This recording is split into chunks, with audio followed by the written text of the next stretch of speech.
So-called Advance Australia is just the Liberal Party's most extreme faction. Advance is a front group for the most conservative and divisive elements inside the coalition. It was started by people who were literally Tony Abbott's factional allies and mates.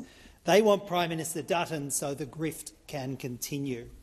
We hear from them that it's all grassroots and common sense, but it's literally billionaire climate change deniers trying to overturn our democracy to line their pockets. And they're lining up against the Greens, and to that I say good. If this lot don't like you, then you're doing the right thing by the planet and you're doing the right thing by ordinary folks. Advance claims to be powered by grassroots donations. That's their social media spin, but AEC donations data shows this is far from the case. Some of the wealthiest Australians are recorded as being Advance's big backers, having funnelled hundreds of thousands of dollars through shady holding companies to keep Advance's campaigns to destroy climate action, to defeat progressive social policy and stop justice for First Nations. This is the richest people in Australia, drawing their battle lines to protect their wealth and their privilege. And they hated The Voice because it could have challenged their pillage of natural resources of this country. And they're attacking the Greens because we don't just roll over and have our bellies tickled by billionaires. In fact, we want to tax them back to earth.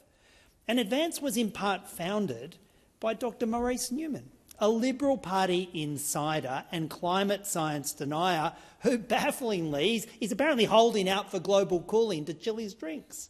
And how liberal is this bloke? Well, John Howard appointed him as chair of the ABC.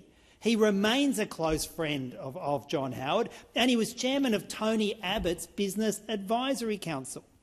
And now you might have heard about him in 2023, where Mr Newman wrote an article where he attributed the loss of the Australian cricket team in India that year to Australian cricketers being too woke.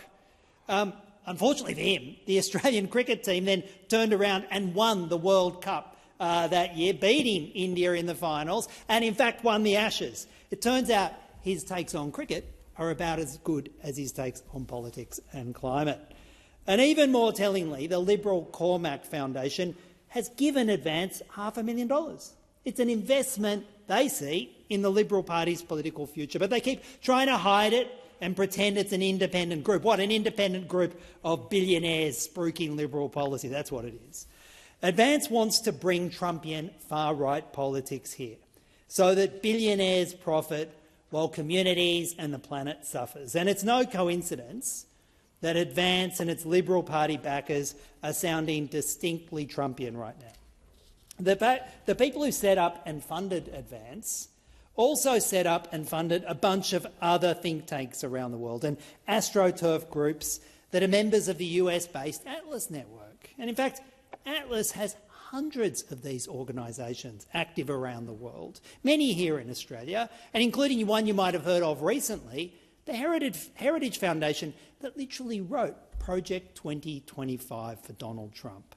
It's the same playbook everywhere. These billionaire-funded junk tanks and their astroturf groups operate. Advance and these other groups want to pit people in our community against one another. They want to misinform and divide and conquer for their own interests, and we reject their division.